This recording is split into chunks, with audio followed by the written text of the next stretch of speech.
Hello everyone, मेरा नाम धर्मेंद्र है। आज हम बात करेंगे कि एक नोविस ट्रेडर और एक स्कैल्पर ट्रेडर, इन दोनों के बीच में क्या डिफरेंस है और दोनों के एडवांटेज और डिसएडवांटेज के बारे में जानेंगे। और उसके बाद आप ये डिसीजन ले सकते हो कि आपको नोविस ट्रेडर बनना है या स्कैल्पर बनना है। बेस्ड ऑन सिचुएशन हम एनालाइज करेंगे कि दोनों में से कौन सा आपके लिए बढ़िया रहेगा, ठीक है। और अपने सिचुएशन के हिसाब से आप दोनों में से किसी को भी चुन सकते हो, ठीक है। तो चलिए पहले डिस्कस करते हैं। मैं आपको पॉइंटर्स बता देता हूँ, ठीक है। तो नोविस ट्रेडर वर्सेस स्कैल्पर, तो हम चार चीज़ों पे, चार पैरामीटर्स पे हम उनको स्टडी करेंगे। पहला हम स्टडी करेंगे टाइम फ्रेम, फिर हम देखेंगे प्रॉफिट पोटेंशियल, फिर देखेंगे स्ट्रेस लेवल एंड फिर देखेंगे हम कि डिसिप्लिन क्या है उनका, ठीक है। तो सबसे पहला अगर आप देखोगे, सबसे पहला सबसे इंपॉर्टेंट इसमें स्टेप्स आता है, वो आता है आपका टाइम फ्रेम, ठीक है। टाइम फ्रेम, तो टाइम फ्रेम जब मैं बात करूं तो जो इंट्राडे वाले जो होते हैं, ठीक है, नोविस ट्रेडर, ठीक है, वो जनरली आप देखोगे वो सभी टाइम फ्रेम में काम कर सकते हैं, बट वो 3 मिनट, 5 मिनट या फिर 15 मिनट का भी टाइम फ्रेम कभी कभी लेते हैं। तो यहां पर अगर मैं बात करूं नोविस ट्रेडर की, ठीक है, तो वो क्या करेंगे 5 मिनट, 10, 15 मिनट में भी जाते हैं, ठीक है, 3 मिनट में भी जाते हैं। जो स्कैल्पर है वो देखेंगे 1, 2 या 3 मिनट, 5 मिनट उनके लिए बहुत बड़ा हो जाएगा, ठीक है। क्योंकि यहां पर उनको स्कैल्पिंग में क्या होता है कि उनको छोटा छोटा उनको बुक करना पड़ता है, ठीक है। तो यहां पे सबसे पहला आप देखिए कि टाइम फ्रेम, ऑलराइट। अभी इसके पहले मुझे आपको ये बता देना है पहले कि नोविस ट्रेडर और स्कैल्पर में डिफरेंस सिर्फ ये है कि नोविस ट्रेडर जो रहते हैं, ठीक है, नोविस ट्रेडर, इन दोनों में टाइम फ्रेम में डिफरेंस ही हो रहा है, इसलिए आ रहा है कि नोविस ट्रेडर क्या सोचते हैं कि उनका जो विन रेट है, ठीक है, विन रेट जो होता है ना वो थोड़ा कम होता है, ठीक है, और स्कैल्पर्स का थोड़ा ज्यादा होता है। अगर आप पूरा कैलकुलेट करेंगे, ठीक है, हम प्रॉफिट पोटेंशियल भी हम उसमें कवर करेंगे, ऑलराइट। तो यहां पर सबसे पहला हम टाइम फ्रेम है, टाइम फ्रेम के हिसाब से अगर आप देखो तो स्कैल्पर है वो 1, 2, 3 मिनट, मैक्सिमम 3 मिनट में जाते हैं, ठीक है। और जो नोविस ट्रेडर्स है वो 3, 5 और 10, 15 मिनट्स में जाते हैं, ठीक है, क्योंकि उसमें वोलेटिलिटी उसके हिसाब से मिलती है। तो अगर हम कॉन्सेप्ट एप्लीकेशन पे जाते हैं, यहाँ पर मैं आपको सामने लाइव दिखा देता हूँ, एनालाइज में जाइए और चार्ट्स, ऑर्डर एंड ट्रेड, ठीक है। तो चार्ट्स, ऑर्डर एंड ट्रेड, अभी आप देखिए ये बैंक निफ्टी का चार्ट है, ठीक है, बैंक निफ्टी ये चार्ट है, ऑलराइट। तो आप देख सकते हो ये 3 मिनट का चार्ट है जो इंट्राडे वालों के लिए है, और हम ये कहेंगे कि ये आपको स्कैल्पिंग के लिए भी है, ठीक है, स्कैल्पिंग के लिए भी है अगर मैं कहूँ तो, ठीक है। तो देख सकते हो अभी अगर ये 1 मिनट में मैं चेंज करता हूँ, ठीक है, तो यही जो छोटा मूव है ना यहाँ पर, ये हमें 3 मिनट में थोड़ा छोटा लग रहा है, राइट, थोड़ा सा छोटा लग रहा है, बट 1 मिनट में थोड़ा सा मुझे बड़ा लगेगा जो स्कैल्पिंग के लिए अच्छा होता है, ठीक है। तो यहाँ पर मैं 1 मिनट क्लिक करता हूँ, ठीक है। तो देखिए जो मुझे 3 मिनट में, जस्ट मिनट हम आपको टाइम दिखा देते हैं। तो यहाँ पर देखिए ये टाइम था आपका 10:33, ठीक है, 10:33 से ये 11 बजे तक कैसे नीचे आया, ठीक है। तो यहां से आप देखिए ये मुझे यहाँ पर छोटा मूव दिख रहा है, लेकिन ये 1 मिनट में आप देखोगे तो थोड़ा सा ये बड़ा मूव है। उसके हिसाब से जो स्कैल्पर्स होते हैं वो उसमें एक अच्छा ट्रेड बना सकते हैं, ठीक है। ये देखिए यहाँ पर आप क्लियरली देख सकते हो कि यहाँ से आप देख सकते हो इनके लिए यही काफी होता है। तो ये जो है 50,919 से गिर के ये 50,800 तक आया था, ठीक है। तो आप देखो कि यहां से यहां तक की मूव है। अभी जो इंट्राडे, जो नोविस ट्रेडर है वो इतना छोटा मूव नहीं लेंगे, वो क्या सोचेंगे कि मैं यहां बाय करता हूं और मुझे यहां तक मिले, ठीक है। बट जो स्कैल्पर्स उनको छोटा टाइम फ्रेम चाहिए क्योंकि वो छोटा मूव कैप्चर करने की कोशिश करते हैं, ओके। तो अभी यहां पे हमने क्या देखा, टाइम फ्रेम, ठीक है। अभी आता है प्रॉफिट पोटेंशियल, ठीक है। प्रॉफिट पोटेंशियल में हम डिस्कस करते हैं, ओके। तो जब मैं प्रॉफिट पोटेंशियल की मैं बात कर रहा हूं, ठीक है,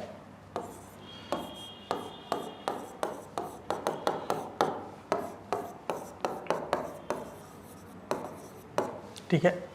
तो जो नोविस ट्रेडर्स हैं इनमें आप देखोगे जो विन रेट है ना वो छोटा होता है, विन रेट काफी छोटा होता है, लेकिन risk to reward to risk ratio काफी अच्छा होता है, ठीक है। तो यहां पर मैं बोलूंगा small win rate, small win rate but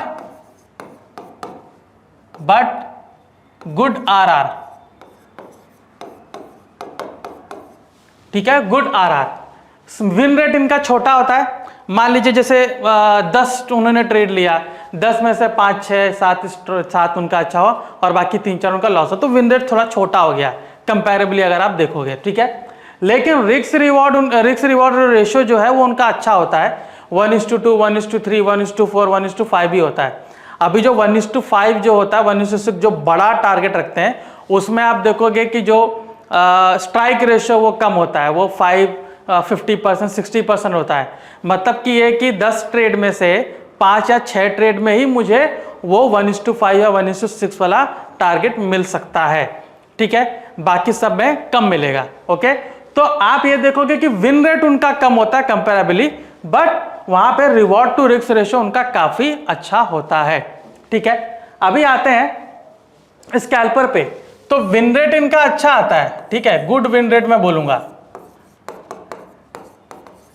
ठीक है, लेकिन आरआर उनका कुछ खास नहीं होता है, ठीक है। अभी इसमें आरआर अगर मैं देखूं तो मुझे ज्यादा कैलकुलेट करने की भी जरूरत नहीं, क्योंकि यहां पर अभी मान लीजिए कि जैसे निफ्टी में पकड़ लेते हैं कि निफ्टी में अगर 10 पॉइंट का स्टॉप लॉस है तो वो 10 पॉइंट का ही टारगेट वो रखते हैं, ठीक है। तो ठीक है, कुछ मतलब बोलेंगे कि फेयर आरआर मैं कह सकता हूं, ठीक है, फेयर आरआर मैं कह सकता हूं, क्योंकि मुझे यहां पर क्या हो रहा है कि मैं रिस्क को भी उतना ही रख रहा हूं जितना मैं इसमें रिवॉर्ड ले सकता हूं।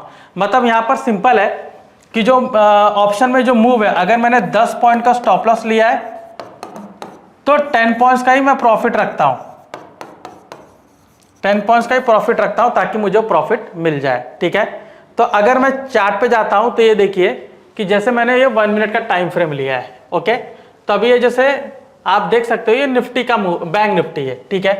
तो अगर मैं यहां पे ट्रेड लेता हूं, ठीक है, 50,995 और 50,960, ठीक है, तो ये देखिए कि यहां पर इनके बीच में जो डिफरेंस है 30 पॉइंट्स का डिफरेंस है। तो यहीं पर अगर मैं बैंक निफ्टी का ऑप्शन लेता हूं, एटीएम वाला ऑप्शन, तो वो अराउंड मान लीजिए मुझे तो अगर 300 रुपए का भी है तो इसमें मुझे 10-15 पॉइंट का ही मुझे मूव देगा, करेक्ट। तो यहां पर मैं क्या करूंगा, ये 10-15 पॉइंट का मेरा स्टॉप लॉस होगा और यहां से मैं उतना ही टारगेट रखूंगा, क्योंकि यहां नीचे में 30 पॉइंट का स्टॉप लॉस है स्पॉट में, तो ऊपर स्पॉट में भी मैं 30 पॉइंट का लूंगा ताकि मुझे 10-15 उसमें मिल जाए, ठीक है। तो यहां पे मैं क्वांटिटी थोड़ी अच्छी लगाऊंगा, मान लीजिए 10 लॉट, तो उसके हिसाब से मुझे 3-4 हज़ार रुपए मिल सकते हैं, ठीक है। तो इसके हिसाब से मुझे इसमें ट्रेड लेना चाहिए, ठीक है, मतलब इसके हिसाब से मैं ऐसा ट्रेड लेता हूं स्कैल्पिंग के हिसाब से।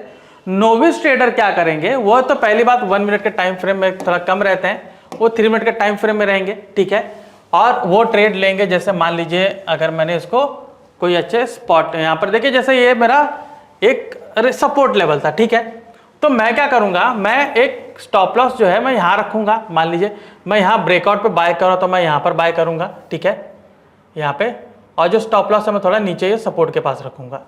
तो स्टॉप लॉस देखिए 150 पॉइंट है, कहाँ मैं स्पॉट में 30 रख रहा था, यहाँ पर 150, 5 गुना ज्यादा है, ठीक है, और उसी के मुताबिक मुझे यहाँ पर टारगेट भी चाहिए, तो मैं 1:2 का अगर मैं रेशियो रखता हूँ तो मुझे यहाँ तक मिलेगा।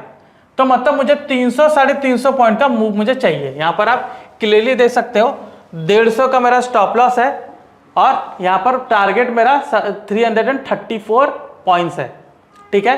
तो मुझे इतना प्रॉफिट मुझे मिलना चाहिए, तब जाके मैं प्रॉफिटेबल रहूंगा, ठीक है। अभी इसमें हो सकता है कि मेरा 2-3 बार स्टॉप लॉस हिट हो जाए, लेकिन जब ऐसा 1:2 या 1:3 का मैं रेशो ले रहा हूं तो आप देख सकते हो कि मुझे प्रॉफिट भी काफी अच्छा मिल रहा है, ठीक है, प्रॉफिट भी काफी अच्छा मिल रहा है।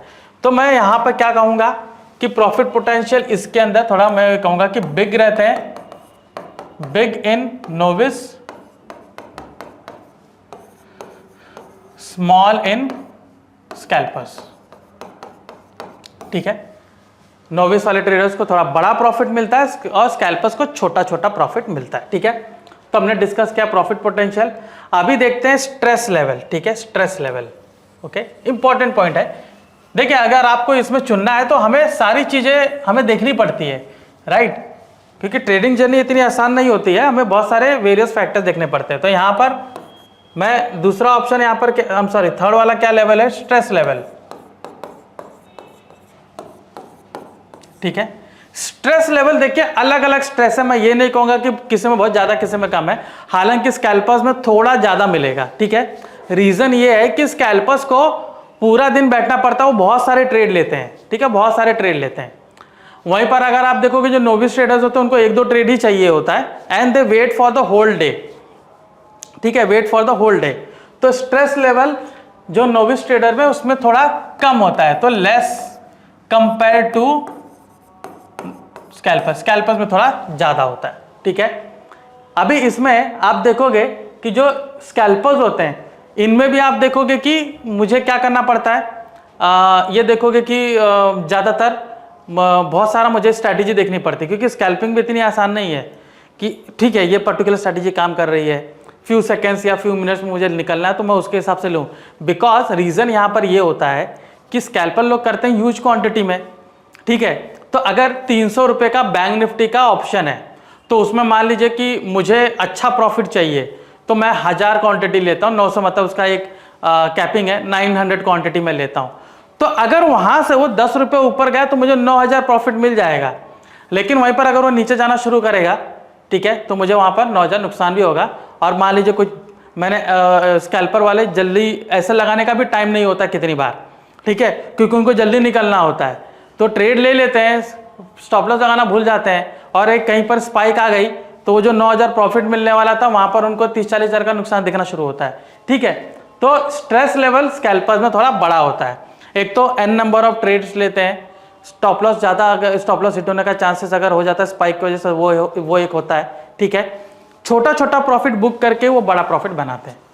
अभी वहीं पर कंपेयर करोगे नोविस ट्रेडर्स तो थोड़ा उनका रिलैक्स मोड होता है, ठीक है। हालांकि उनको भी रिसर्च एंड एनालिसिस करना पड़ता है ताकि वो एक अच्छा ट्रेड सेटअप बना सके और उनको एक अच्छा प्रॉफिट मिल सके, but compare to scalper novice traders पे थोड़ा स्ट्रेस कम होता है, ठीक है। नाउ कमिंग टू डिसिप्लिन, ठीक है, कमिंग टू डिसिप्लिन। अभी डिसिप्लिन की जब मैं बात करूं तो दोनों जगह बराबर ही है, दोनों जगह बराबर है। अगर हम डिसिप्लिन फॉलो नहीं करते हैं, ठीक है, फोर्थ स्टेप इज डिसिप्लिन। अगर मैं डिसिप्लिन फॉलो नहीं करूंगा, ठीक है, डिसिप्लिन अगर मैं फॉलो नहीं करता हूं तो जाहिर सी बात है मुझे उसमें खासा नुकसान देखने को मिल सकता है। डिसिप्लिन बहुत इंपॉर्टेंट है, ठीक है, काफी ज्यादा इंपॉर्टेंट है डिसिप्लिन। रीजन ये होता है कि अगर हमें जो सेट ऑफ रूल्स होते हैं वो फॉलो करने पड़ते हैं। जैसे मुझे एक एसएल चाहिए, ठीक है, फिक्स्ड एसएल मुझे चाहिए, ऑलराइट, फिक्स्ड एसएल। मुझे टारगेट भी सेट करना पड़ता है, राइट, टारगेट आप सेट करो, मुझे कैपिटल भी प्रोटेक्ट करना है, ठीक है, मुझे एंट्री और एग्जिट दोनों मुझे पता होना चाहिए कि कहां पर मैं एग्जिट कर सकता हूं, कहां पे मैं एंट्री कर सकता हूं। तो ये जो सारी चीजें हैं ये डिसिप्लिन के अंडर में आते हैं। अगर हम ट्रेडिंग में डिसिप्लिन को नहीं फॉलो करेंगे हम वहां पर नुकसान में रह सकते हैं, ठीक है। वो ऑब्वियसली डिसिप्लिन नहीं फॉलो करोगे तो हम नुकसान में ही रहेंगे, ये हम रह सकते नहीं हो सकता है। डिसिप्लिन हमें फॉलो करना पड़ता है कि मुझे इतना ही ट्रेड लेना है, मुझे इतने कैपिटल को रिस्क पर रखना है, मेरा स्टॉप लॉस इतना ही होना चाहिए, इससे बड़ा नहीं होना चाहिए, प्रॉपर स्टॉप लॉस होना चाहिए, ठीक है। एंड मुझे ये भी देखना है कि मुझे कब कब ट्रेड लेना चाहिए, कौन से टाइम फ्रेम में लेना चाहिए, ठीक है। ये सारी चीज़ें स्टडी करनी पड़ती है और मुझे वहाँ पर रूल्स बनाने पड़ते हैं एंड उन रूल्स को मुझे फॉलो करना पड़ता है। अगर मैंने उस रूल्स को फॉलो नहीं किया तो मैं लॉस में रहूँगा, ठीक है। तो discipline is most important thing, okay. Now यहाँ पर अभी हम बात करते हैं एडवांटेज एंड डिसएडवांटेज के बारे में, ठीक है, जो कि आपको एक डिसीजन लेने में हेल्प करेगा, ठीक है। तो अगर मैं नोविस ट्रेडर की मैं बात करूं, ठीक है, यहां पर मैं स्कैल्पर को कर लेता हूं और यहां पर मैं नोविस को कर लेता हूं, ठीक है, नोविस ट्रेडर, ठीक है। तो यहां पर अगर मैं स्कैल्पर की बात करूं तो यहां पर मुझे नोविस ट्रेडर में थोड़ा ज्यादा स्टॉक लेना पड़ते हैं, तो यहां पर मैं करूंगा मल्टीपल स्टॉक्स,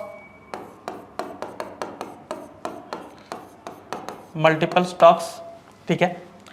और जब मैं स्कैल्पर्स की बात करूं तो मैं सिंगल स्टॉक से मैं ट्रेड कर सकता हूं, सिंगल स्टॉक मैं कंसिडर करूंगा, ठीक है। सिंगल मतलब जैसा अगर बैंक निफ्टी या निफ्टी में ले रहा हूं तो वो सिंगल हो गया, ठीक है, मैं उसी में सीधा वहां पर स्कैल्पिंग करना स्टार्ट करूंगा, ठीक है। तो सिंगल स्टॉक वहां पर मुझे मल्टीपल स्टॉक लेना पड़ता है, ऑलराइट। सो यहाँ पे अभी जब मैं स्ट्रेस की बात करूं तो ये थोड़ा ज्यादा है, मोर स्ट्रेस लेस स्ट्रेस, ठीक है, ये मैं कह सकता हूं।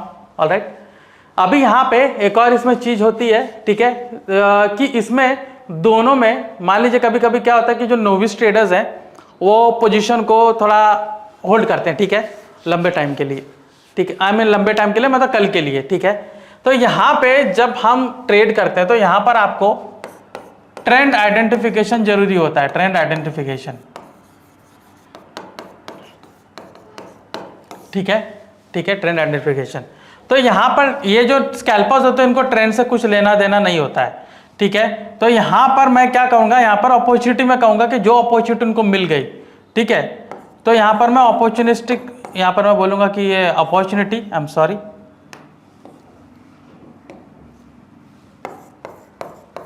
जो अपॉर्चुनिटी मिल गई, ठीक है, जो अपॉर्चुनिटी मिल गई, चाहे वो ट्रेंड किधर भी गया, ऊपर जा रहा हो नीचे जा रहा हो, उनको हो जाएगा, ठीक है। अभी यहाँ पे जो नोविस वाले होते हैं उनको क्या स्पेसिफिक डायरेक्शन चाहिए होता है, बिकॉज अगर वो बाय कर रहे हैं तो ऑब्वियसली अपवर्ड का डायरेक्शन देखेंगे, बेच रहे हैं तो नीचे का डायरेक्शन देखेंगे। जो स्कैल्पर होते हैं वो क्या करते हैं, एक जोन जो होता है वो आइडेंटिफाई करते हैं, इसलिए उनको ट्रेंड की कोई भी चिंता नहीं होती कि कहाँ जा रहा है, उनको जोन का चिंता होता है कि अगर मुझे ये जोन मिल रहा है मतलब यहाँ पर आएगा तो मैं बाय करूंगा, यहाँ पर आएगा तो मैं सेल करूंगा, सिंपल सा वो जोन आइडेंटिफाई करते हैं और उसके हिसाब से ट्रेड करते हैं, ठीक है। मतलब ओपन इंटरेस्ट अगर देख लेंगे उसके हिसाब से, अभी जैसे मैं चार्ट ओपन करता हूँ, ठीक है, तो ये मैंने 3 मिनट का टाइम फ्रेम लगाया, अभी मैं 1 मिनट में जाता हूँ, ठीक है। तो 1 मिनट में देखिए जैसे कोई एक जोन आइडेंटिफाई करते हैं, ठीक है। अभी यहाँ पर देखिए ये जोन हो गया, ऑलराइट, ये देखिए यहाँ पे, ये देखिए पूरा एक, यहाँ पर अगर मैं एक लाइन अगर मैं बनाता हूँ, ठीक है, तो देख सकते हो यहाँ से ये एक लाइन बन गया, करेक्ट, लाइन बन गया। अभी इसमें अगर मुझे ट्रेड लेना होगा, ठीक है, तो बहुत ही सिंपल तरीके से मैं इसमें ट्रेड ले लूंगा, देख सकता हूँ कि यहाँ पर आया तो यहाँ पर मैं क्या करूंगा, पुट ऑप्शन बाय करूंगा या कॉल ऑप्शन बाय करूंगा, अगेन पुट बाय करूंगा, अगेन कॉल बाय करूंगा, तो देखिए मल्टीपल मिल गया टाइम, ठीक है, मल्टीपल ट्रेड मिल गया। तो इस तरीके से लोग ट्रेड बनाते हैं जो स्कैल्पिंग के लिए ये इस तरीके से जोन आइडेंटिफाई करके ट्रेड लेते हैं, तो उनको डायरेक्शन से कोई मतलब नहीं है, ठीक है, उनको डायरेक्शन से कोई मतलब नहीं होता है, ऑलराइट। तो ये इनका एक एडवांटेज होता है। और कई बार जो नोविस ट्रेडर्स होते हैं वो बाय करके होल्ड करते हैं, तो उनको इस बात की चिंता होती है कि रातों रात अगर कोई खतरनाक न्यूज आ गई, कोई फाइनेंशियल रिलेटेड न्यूज आ गई, कोई मार्केट रिलेटेड न्यूज आ गई या गवर्नमेंट रिलेटेड या वॉर रिलेटेड आ गया, तो हो सकता वो उल्टा चला जाएगा, बाय किए तो नीचे चला जाएगा, वहां पर उनको लॉस हो सकता है। तो वहां पर आप देखोगे कि उनको थोड़ा वहां पर स्ट्रेस ज्यादा हो जाता है, ठीक है। तो ओवरऑल अगर आप देखोगे तो नोविस ट्रेडर के अपने अलग एडवांटेज हैं, स्कैल्पर्स के अपने अलग एडवांटेज हैं, ठीक है। तो चूज, इनमें से जो भी चूज करना है आपको वो आप बारीकी से जांचिए, बारीकी से चुनिए कि आपको कौन सा ट्रेडर बनना है, एंड उसके मुताबिक आप डिसीजन ले सकते हो, ठीक है। टाइम कंज्यूमिंग भी होता है, ये तो प्रोफेशनल जो है, अगर आप वर्किंग प्रोफेशनल हो तो आप ये भी कर सकते हो, वर्किंग प्रोफेशनल स्कैल्पिंग नहीं कर सकता है क्योंकि काफ़ी ज़्यादा वहाँ पर टाइम देना पड़ता है, काफ़ी ज़्यादा टाइम कंज्यूमिंग होता है, ओके। तो ये था हमारा नोविस वर्सेस स्कैल्पिंग ट्रेडिंग के ऊपर सेशन, ठीक है। सो और भी ऐसे आपको जानकारी पूर्ण वीडियो जानने के लिए, तत्व जानने के लिए कॉन्सेप्ट से जुड़े रहिए। अगर ये वीडियो आपको पसंद आया तो प्लीज़ लाइक एंड शेयर कीजिए। मैं धर्मेंद्र राजभर, आपका धन्यवाद।